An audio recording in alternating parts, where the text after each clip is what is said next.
오늘 말씀을 한번 제목을 한번 보겠습니다. 주보를 한번 보시겠습니다. 굉장히 중요하기 때문에 한 번 더 점검을 합니다. 하나님께 열심, 그리고 하나님의 열심. 과연 무슨 뜻일지. 우리가 한 달 전에 설교에서 제가 충성스러운 청지기의 자질에 대해서 함께 여러분들과 나누었습니다. 오늘은 그 충성의 한 단면인 열심에 대한 이야기를 하고자 합니다. 로마서 12장 11절은 부지런하여 게으르지 말고 열심을 품고 주를 섬기라 라고 이야기를 했어요. 그래서 우리 믿는 자들에게 열심이란 너무너무 중요한 단어고 또 너무너무 소중한 단어인데, 그 열심에도 바른 열심이 있고 바르지 못한 열심이 있다라는 것을 제가 한 주간 동안 많이 묵상을 했습니다. 우연치 않게 이번 주에 어느 권사님이 저의 나이를 또 실감나게 해주셨습니다. 저도 잊고 있었던 제 나이를. 참 저도 정말 열심히 살았던 것 같아요. 열심히 살다 못해 정말 처절하게 살았던 것 같아요. 그래서 저는 스스로 참 대견하게 제가 열심히 산 것에 대해서 대견하게 생각을 했는데, 한 주간 동안 하나님께서 나의 열심에 대한 그런 생각을 한번 해보게 되었어요. 그래서 여러분들과 함께 말씀을 나누고자 합니다. 감리교 창시자인 요한 웨슬리가 열심에 대해서 이런 말을 했습니다. 열심보다 더 중요한 것을 찾기는 참 어렵다. 열심이 없으면 신앙생활의 발전을 이룰 수도 없고 이웃을 돕기 위한 어떤 활동도 할 수가 없다. 열심을 뺀다면 신앙생활을 잠깐 동안 지속하기도 힘들다. 하지만 신앙생활을 가장 많이 훼손하는 것도 열심이다. 인류를 가장 많이 망쳐놓은 것도 열심이다 라고 했습니다.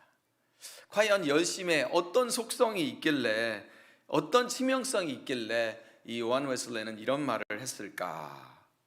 살펴보기 전에 성경에 나타난 두 부류의 열심에 대해서 한번 살펴보겠습니다. 하나는 하나님의 열심이고 다른 하나는 하나님께 열심입니다. 영어로 말하면 zeal of God, 또 zeal for God 이렇게 말할 수 있는데요, 이 열심이 무슨 뜻이에요? 어떤 일에 정성을 기울이는 것. 정성이 없이 열심히 있을 수가 없잖아요. 그렇죠? 문제는 열심이 있느냐 없느냐가 아니고 더 중요한 것은 누구의 열심이냐라는 것이에요. 그래서 하나님께 열심은 하나님을 향한 인간 마음대로의 열심입니다. 또 하나님께 열심이 하나님을 향한 인간 마음대로의 열심이라면, 하나님의 열심은 하나님께서 인간에게 공급하여 주시는 열심이다. 그러니까 소스가 다른 거죠. 하나님께 열심은 인간으로부터 나오는 열심이고, 하나님의 열심은 하나님으로부터 나오는 열심이다라는 거예요. 당연히 그리스도인들은 열심히 해야 되죠. 그렇죠? 마땅히. 그렇지만 그 열심이 성경의 원리를 따르지 않는다라고 한다면 그 열심으로 인하여서 많은 문제가 일어날 수가 있다라는 겁니다. 오늘 본문에서 바울 사도가 로마 교회에 있는 유대인들에게 증언하는 내용이에요. 무엇이에요? 유대인들이 가지고 있는 하나님께 열심에 대한 이야기를 지금 하고 있습니다. 하나님께 열심에 세 가지 문제점이 있는데요, 그리고 이 문제점은 세 가지 공통된 특징이라고도 할 수 있겠습니다. 첫 번째는 잘못된 지식에 따른 열심. 2절에 보니까 잘못된 지식에 따른 열심, 한마디로 말하면 뭐예요? 무지이죠. 사도행전 22장 3절에 보니까 사도 바울이 자기 자신에 대해서 이렇게 얘기해요. 나는 누구냐? 유대인으로 길리기아 다소에서 났고 이 성에서 자라 가말리아의 문화에서 우리 조상들의 율법에 엄한 교훈을 받았고 오늘 너희 모든 사람처럼 하나님께 대하여 열심하는 자라. 하나님께 대하여 열심하는 자라라고 자기를 소개하고 있습니다. 그는 이전에 예수님에 대한 잘못된 지식을 가지고 예수님과 예수님을 믿는 자들을 핍박하는 그런 아주 열심히 있는 하나님께 열심을 부리는 자였어요. 그런데 이 사도 바울이 자신의 과거의 잘못에 비추어서 유대인들에 대해서 오늘 2절 본문에 이렇게 말씀하고 있는 거예요. 그들이 하나님께 열심히 있으나, 너무 잘 알죠. 왜냐하면 자기도 그래 왔었으니까. 하나님께 열심히 있으나 올바른 지식을 따른 것이 아니니라. 네. 올바른 믿음을 갖기 위해서는 올바른 지식을 가지고 있어야 된다는 것입니다. 그런데 여러분 생각해 보십시오. 유대인들이 하나님에 대한 지식이 없었나요? 세상의 유대인들만큼 하나님에 대해서 많은 지식을 가지고 있는 사람들이 누가 있을까? 이런 생각을 해봅니다. 유대인들은 그들이 율법을 지키지 않았기 때문에 아수르에게 멸망을 당하고 바벨론에 멸망을 당하고 포로를 당하는 그런 수모를 겪으면서 누구보다도 하나님의 말씀, 율법을 회복하기 위해서 정말 처절하게 애썼던 그런 민족이에요. 그런데도 불구하고 너희들이 올바른 지식을 따르지 않고 있다. 이게 무슨 말이냐는 거예요. 그들은 예수 그리스도에 대한 올바른 지식을 가지고 있지 않고 있다라는 얘기를 하고 있는 것입니다. 로마서 10장 4절에 보니까 그리스도는 모든 믿는 자에게 의를 이루기 위하여 율법의 마침이 되시느니라. 그리스도께서 율법을 완성하시기 위해서 이 땅에 오셨는데 그것을 믿지 않는다라는 거예요. 성경을 내가 많이 알고 있고 성경을 믿는다라고 하면서 성경의 핵심은 예수 그리스도에 대한 지식이 없다라는 것을 말하고 있는 겁니다. 그러면 성경의 핵심인 예수 그리스도를 알지 못한다면 눈을 가리고 세상을 보고 있고 눈을 가리고 세상을 듣고 있다라는 것입니다. 이런 유명한 말이 있습니다. 책 한 권만 읽은 사람이 제일 무섭다. 들어보셨죠? 책 한 권 읽고서 이 세상에 있는 모든 진리가 다 그것이냐. 우리 한국에 있는 그 속담으로는 성무당이 사람 잡는다. 그런 얘기도 있지 않습니까? 미치도록 열심을 내기는 내는데 잘못된 지식으로 열심을 내고 있다라는 거예요. 호세아서 4장 6절에 보니까 내 백성이 지식이 없음으로 망하는도다. My people are destroyed from lack of knowledge. 돈이 없어서 망하는 것도 아니고 열심이 없어서 망하는 것도 아니고 흔히 요즘으로 말하면 뒷배경이 없어서 망하는 것도 아니고 지식이 없어서 하나님을 아는 지식이 없어서 망한다. 당연히 우리는 하나님을 아는 이 지식을 갖기에 더욱더욱 힘써야 될 것입니다. 그런데 중요한 것은 더 많이 아는 것보다 올바로 아는 것이 중요하다. 사사기 11장에 입다라고 하는 사사가 나옵니다. 믿음으로써 이방 나라를 물리치고 영광스러운 승리를 쟁취하였어요. 그런데 그런 승리하는 과정에서 그가 하나님께 잘못된 소원을 함으로써 자기의 문안 동료를 번제의 제물로 불태워서 죽이는 너무나도 슬프고 안타깝고 말도 안 되는 그런 일이 벌어지고 갑니다. 입다는 만약에 암몬 족속을 향하여서 승리하게 하시면 하나님께서 승리할 수 있도록 도와주시면 내가 승리하고 돌아오는 그날에 내 집에서 나오는 먼저 나를 환영하는 사람을 내가 번제로 드리겠다. 이런 말도 안 되는 소원을 하게 됩니다. 그래서 자기 문안 동료를 번제로 드려요. 하나님께서 제사를 드리되 번제를 드리되 소나 양이나 염소를 가지고 드리라고 그랬지 사람을 가지고 번제를 드리라고 한 적이 없어요. 그러한 일들은 가증한 일이고 가나안이 그래서 심판을 받는다고 그렇게 경고했음에도 불구하고 하나님에 대한 올바른 이해가 없어요. 하나님께서 그러면 기뻐하실 거라고 말도 안 되는 하나님에 대한 오해를 하고 있다라는 거예요. 그러니까 하나님에 대한 올바른 지식을 가지고 있지 않기 때문에 비참하게 말도 안 되는 가정의 참사가 일어난 것입니다. 당연히 하나님께서는 우리가 하나님께 소원을 하면 그 소원을 갚기를 원하십니다. 그렇죠? 그러나 그 소원은 어디까지나 하나님께서 인정하시고 하나님께서 기뻐하실 때 그 범위 내에서 소원을 말하는 것이지 하나님께서 원하지도 않고 오히려 하나님께서 가증히 여기고 싫어하는 것을 내가 소원하였으니까 내가 이룬다 말도 안 된다라는 것입니다. 하나님의 성품에 대한 올바른 지식이 없었기 때문에 입다는 이렇게 말도 안 되는 잘못된 열심으로 가정의 비극을 초래했다라는 것입니다.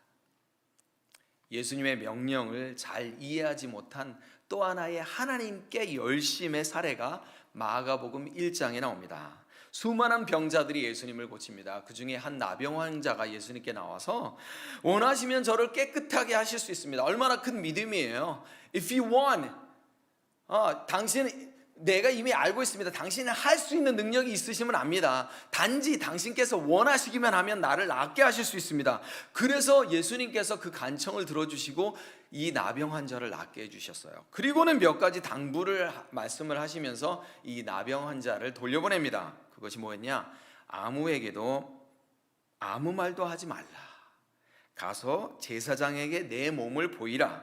내가 깨끗하게 된 것에 대하여 모세가 명령한 것을 바쳐서 그 증거를 삼아라. 그리고 이 1장 43절에 엄히 경고하여서 보냈다 라고 되어 있는데, 이 고침받은 나병 환자가 아무에도 알리지 말라고 한 예수님의 명령을 그냥 무시한 채 만나는 사람마다 자기가 고침을 받았다고 이렇게 떠들고 다니는 거예요. 말하자면 이제 간증을 하고 다니는 거죠. 간증을 하면서 돌아다녔어요. 여러분, 간증 참 좋죠. 자연스러운 반응이에요. 그러나 중요한 거는 주님의 생각, 주님의 뜻, 주님의 계획, 주님의 명령에 대한 전혀 이해가 없이 자기 뜻대로 간증을 하고 다녔다는 거예요. 감격이 있었겠죠. 기쁨이 있었겠죠. 그래서 너무 좋은 나머지 지나친 열심이 생겨서 그 결과 당연히 고의는 아니었을 거예요. 무슨 일이 일어났냐면요, 주님의 분명한 명령을 어기게 되는데 45절에 보니까 예수님께서 다시는 드러나게 동네에 들어가지 못하고 오직 바깥 한적한 곳에 계셔야만 했습니다. 영어로 하면 더 나타나요. As a result, Jesus could no longer enter town openly. 오픈해서 타운에 들어가실 수가 no longer enter라고 얘기 나와 있어요.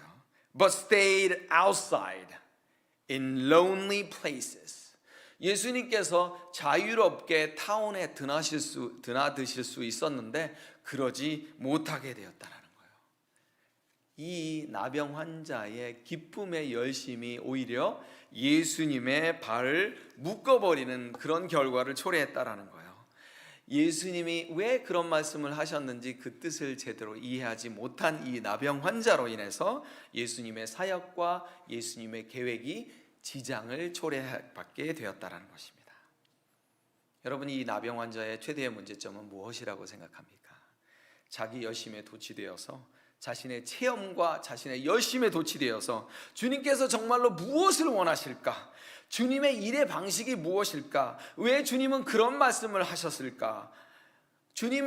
내가 주님을 믿으면서 무엇은 해야 되고 무엇은 하지 말아야 할까? 이런 것들은 생각하지 않고 전혀 예수님에 대한 이해가 없었다라는 것입니다. 그러니까 그 명령을 제대로 이해할 수가 없었습니다. 여러분, 잘못된 지식에 따른 열심이 이렇게 무섭습니다. 하나님께 열심의 첫 번째 특성이 바로 무지에 따른 올바른 지식에 따르지 않은 열심이다라는 것입니다. 자, 두 번째는 우리가 무지를 보았잖아요. 이번에는 교만을 보게 될 것입니다. 3절 상반절에 보니까 자기 의를 세우려는 열심, 하나님의 의를 모르고 자기 의를 세우려고. 미가 선지자의 예를 들어보도록 하겠습니다. 미가 선지자가 활동한 이 시대는 정말 정치계, 종교계 할 것 없이 정말 부패하고 썩어서 무엇이 선인지 무엇이 악인지를 전혀 구별할 수 없는 그런 세대였어요. 그런데 정말 여러분, 놀라운 것은 상황이 그러했는데도 불구하고 정말 하나님께 아침 저녁으로 제물을 바치러 오는 자들의 발길이 끊이지 않았다라는 거예요. 종교 행사에 유달리 열심을 냈다라는 것입니다. 정말 정상적이지 않은 그런 행태가 벌어지고 있어요. 이 사회에 이 만연한 이런 부패한 현상을 보면서 이 미가 선지자가 스스로에게 이런 질문을 던집니다. 하나님에 대한 관심도 없는 사람들이 어떻게 이렇게 하나님께 제물을 바치려고 이렇게 열심일까? 다 같이 읽겠습니다. 정말 중요합니다. 내가 무엇을 가지고 여호와 앞에 나아가며 높으신 하나님께 경배할까? 내가 번제물로 1년 된 송아지를 가지고 그 앞에 나아갈까? 여호와께서 천천의 수양이나 만만의 강물 같은 기름을 기뻐하실까? 내 허물을 위하여 내 마드들을 내 영혼의 저로 말미암아 하여 내 몸에 열매를 드릴까? 한 주간 제가 이 말씀을 계속 묵상을 했습니다. 하나님, 내가 무엇을 가지고 여호와 앞에 나아갈까? 뭐 혹자는 그런 생각하실 수 있습니다. 제가 신학교에서 다른 사역을 하고 있잖아요. 이 사역을 하고 있으니까 반반하리라고 생각하시는 분들 계시는데 절대 그렇지 않습니다, 여러분. 제가 신학교 사역도 온전히 전 힘을 다하고 있고 우리 교회 사역도 온전히 다해서 열심히 죽어라고 하고 있어요. 그래서 하나님께서 저를 칭찬하실 줄 알았어요. 그랬는데 장훈아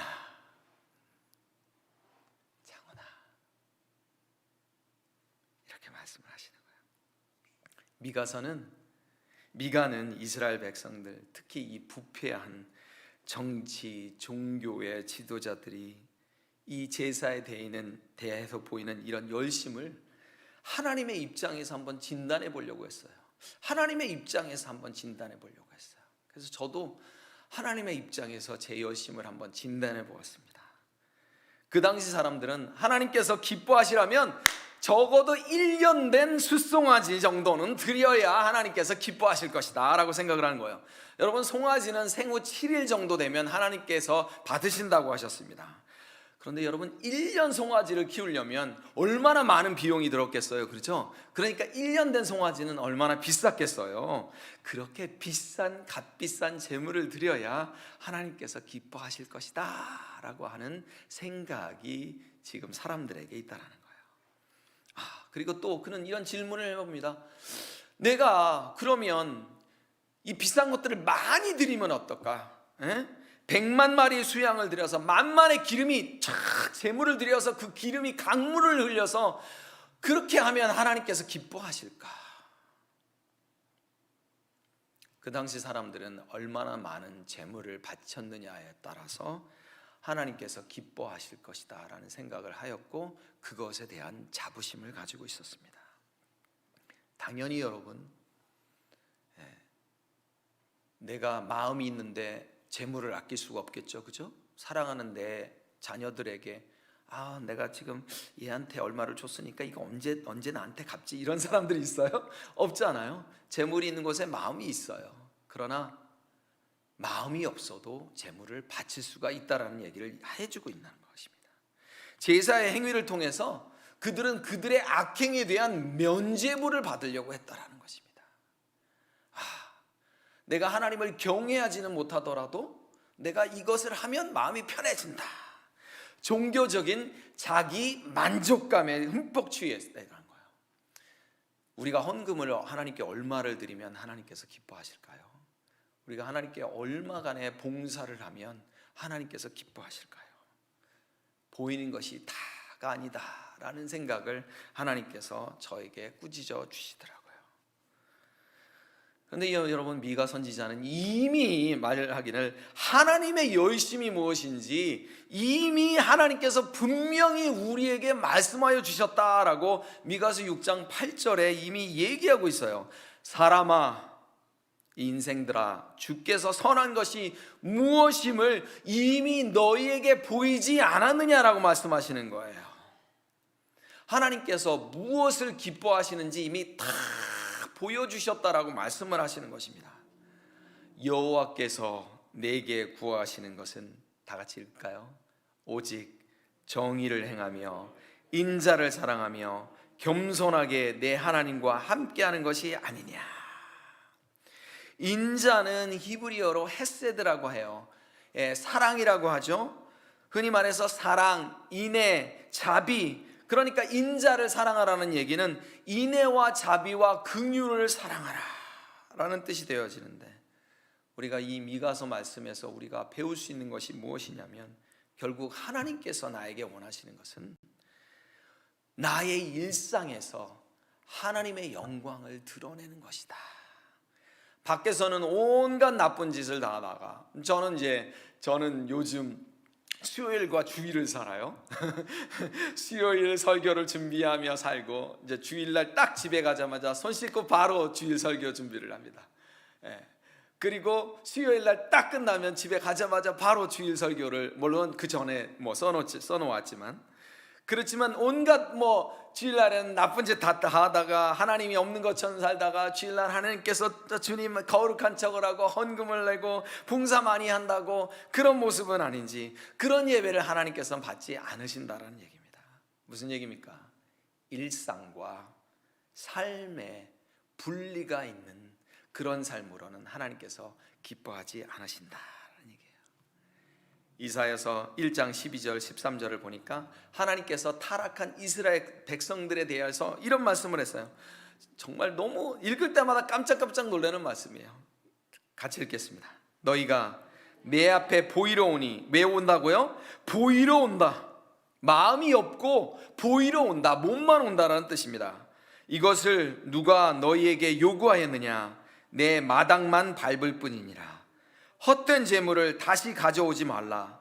분향은 내가 가증히 여기는 바요, 월삭과 안식일과 대회로 모이는 것도 그러하니 성회와 아울러 악을 행하는 것을 내가 견디지 못하겠노라. 아멘. 내 마당만 밟을 뿐이라. 그냥 네가 내 마당에 와서 그냥 왔다 가는 거야, 그런 뜻이 아닙니다. 여기서 밟다라는 말은 질밟다, 밟아 뭉개다, 유린하다, 무시하다 등의 의미를 지닌다고 합니다.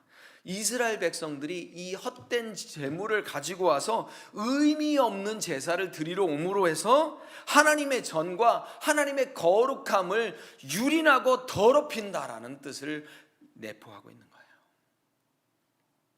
종교적 자기만족이 바로 자기의인데, 이게 바로 하나님께 열심의 동기다라는 것입니다. 그래서 제가 정말 저는 이제 이스라엘 백성들이 가지고 있는 선민 사상의 자기의, 그런 케이스가 없었잖아요, 그죠? 제가 선민도 아니었고. 그러니까 그래서 곰곰이 생각해 봤어요. 도대체 자기의가 뭘까? 곰곰이 생각을 해봤는데 20년 전의 이야기가 생각이 났어요. 제가 신발 가게에서 일을 할 때에 3명이서 일을 했습니다. 이렇게 그 신발 재고 조사하는 일을 특별히 채용이 돼가지고 3개월 동안 채용이 되었어요. 저하고 미국 아이하고 한국 2세 아이하고. 근데 이 미국 아이가 일을 하나도 안 하는 거예요. 저하고 한국 2세 아이만 열심히 하고. 그래서 제가 매니저한테 화가 났어요. 도대체 매니저가 뭐 하는 거예요, 도대체?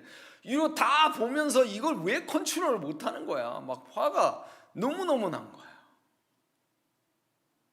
그래서 3달 하기로 했던 일을 1달만 하고 그만둬 버렸어요. 여러분 한번 잘 생각해 보세요.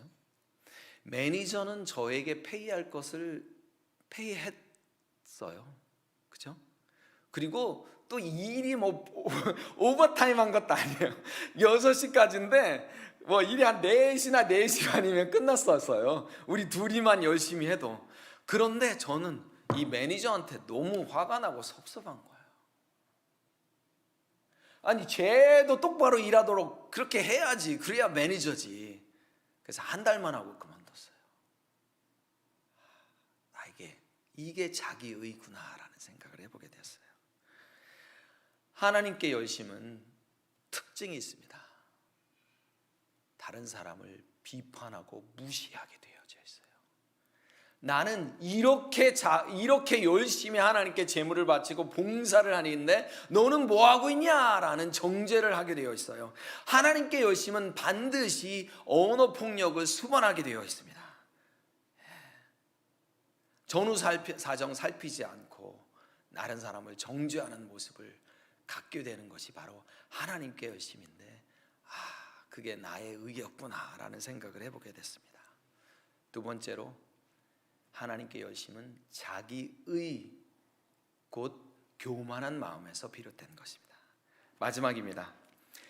이 하나님께 열심은 자기 방식으로 내는 열심이에요. 3절의 하반절입니다. 쉽게 말해서 독선입니다. 자기 방식으로 내는 열심은 하나님의 의에 복종하지 않고 자기가 주인이 되어서 자기 마음대로 내는 열심이에요. 3절 하반절에 보니까 힘써 하나님의 의에 복종하지 아니하였느니라. 하나님의 의에 복종할 생각이 전혀 없는 거예요. 자기 방식으로 열심을 냈던 대표적인 케이스가 아브람과 사례예요. 지난주에 우리가 살펴보았죠, 그죠?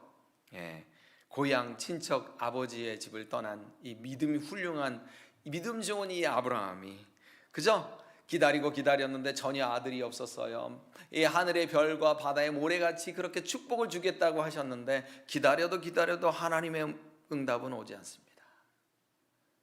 그러니까 이 사례에게 자기 열심이 생기게 되어집니다. 어떻게 해요? 자기 여종 하갈을 아브라함에게 들여보내는데, 성경에 보니까 전혀 아브라함이 여보 이래서는 안 돼 라든지 뭐 이런 것도 하지 않고 그냥 냉큼 자기의 열심으로, 그래서 태어난 아들이 이스마엘이에요. 하나님께서는 그런 식의 아들은 원치 않으셨습니다. 아브람과 이 사레가 하나님의 때를 기다리지 못하는 잘못된 자기 방식의 열심이 하나님의 계획과는 전혀 상관없는 이스마엘을 낳게 되었다는 것입니다. 그럼 우리가 너무너무 잘 알고 있는 말씀이에요. 사무엘상 15장 22절, 순종이 제사보다 낫다. 순종이 제사보다 낫다. 사울 왕은 이방 족속과의 전쟁에서 승승장구합니다. 그러나 사무엘을 기다리지 못하고 사울 왕이 자기 마음대로 제사를 하나님께 드려요. 사울 왕이 얼마나 열심히 썼어요. 열심히 피비린내를 맡으며 하나님의 나라를 위해서, 하나님의 주신 영토를 지키기 위해서 싸웠단 말이죠. 그러나 하나님께서 원하신 것은 이 열심히 전쟁에서 승리한 사울이 아니라 순종하는 사울을 원하셨던 것입니다. 하나님의 열심, 하나님의 열심. 어떤 지방에서는 의 발음이 안 돼서 하나님의 열심일지 모르겠지만, 이 하나님의 열심은 참는 열심이고 인내하는 열심이고 하나님의 때를 기다리는 열심이어야 합니다. 복음과 상황이라는 월간지에, 기독교 월간지에 글이 실려서 제가 한번 읽어드리겠습니다. 우리는 너무 활동적이다. 그래서 성찰을 하지 않는다. 우리는 열심에 모든 가치를 부여한다. 그래서 무엇에 열심을 내야 할지에 대한 분별력을 상실하고 있다. 우리는 지나치게 목표 지향적이다. 그래서 과정과 방법에 대한 하나님의 지침을 듣지 않는다. 이걸 읽는 순간 딱 나다라는 생각을 해보게 됐습니다. 절대로 우리의 생각이 하나님의 생각보다 앞서서는 안 된다는 거예요. 여러분 출애굽기에 보면 20장 이후에 보면 성막이 세워지는 과정을 하나님께서 뭐 이렇게까지 디테일하게 써놓으셨을까, 그렇죠? 뭐 실은 어떻게 하고 색깔은 어떻게 하고 무슨 덮개는 겉덮개는 어떻게 하고 뭐 속덮개는 어떻게 하고 뭐 이렇게 일일이 어떨 때는 막 읽으면서 뭐 지겹기도 해요. 왜 그러셨을까요?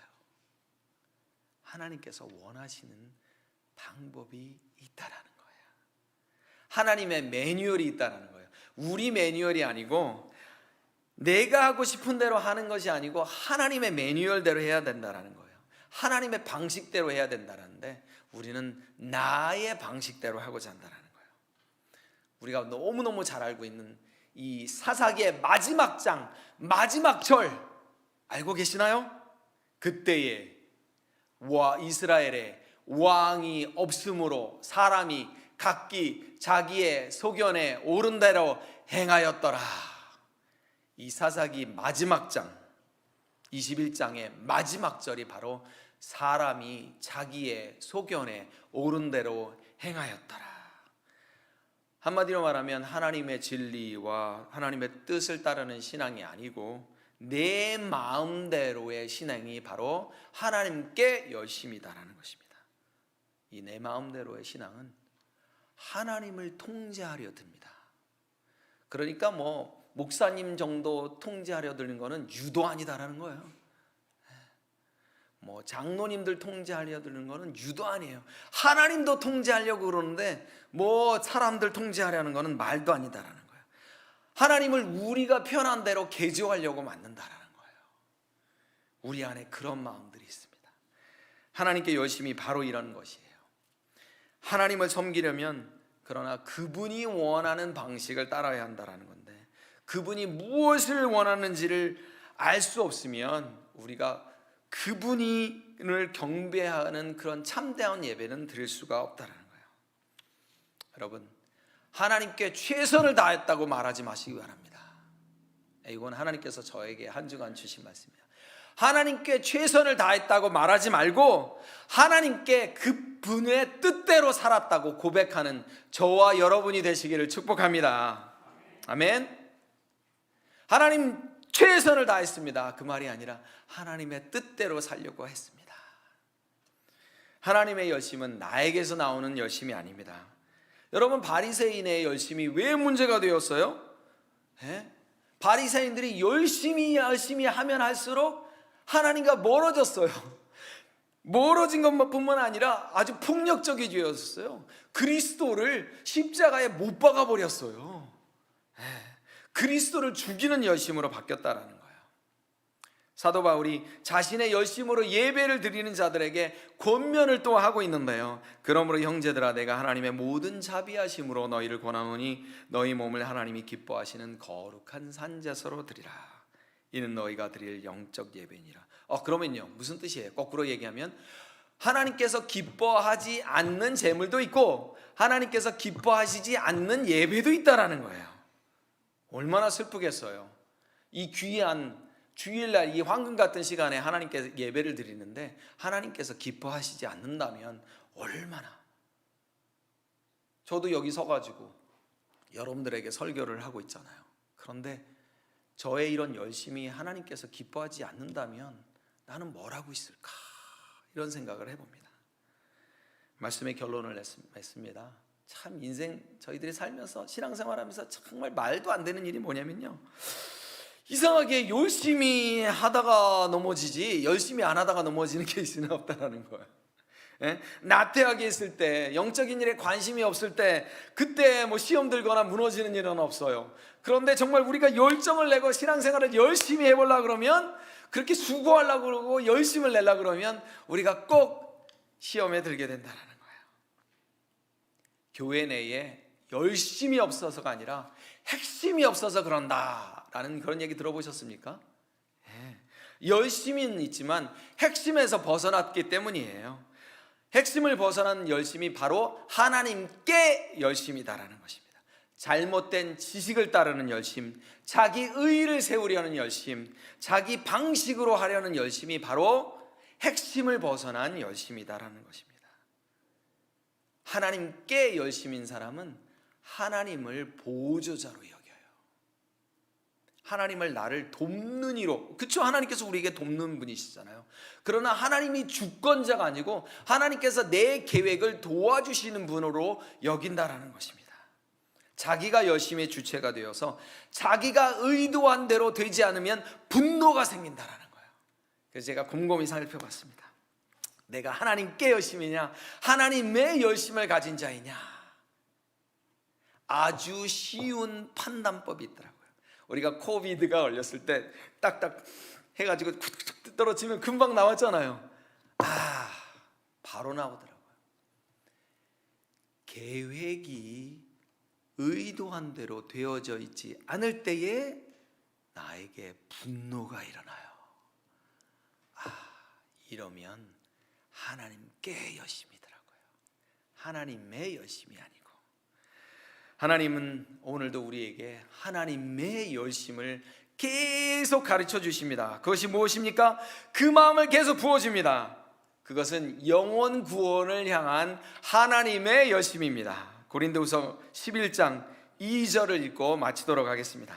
내가 하나님의 열심으로 너희를 위하여 열심을 내노니 내가 너희를 정결한 처녀로 한 남편인 그리스도께 드리려고 중매함이로다.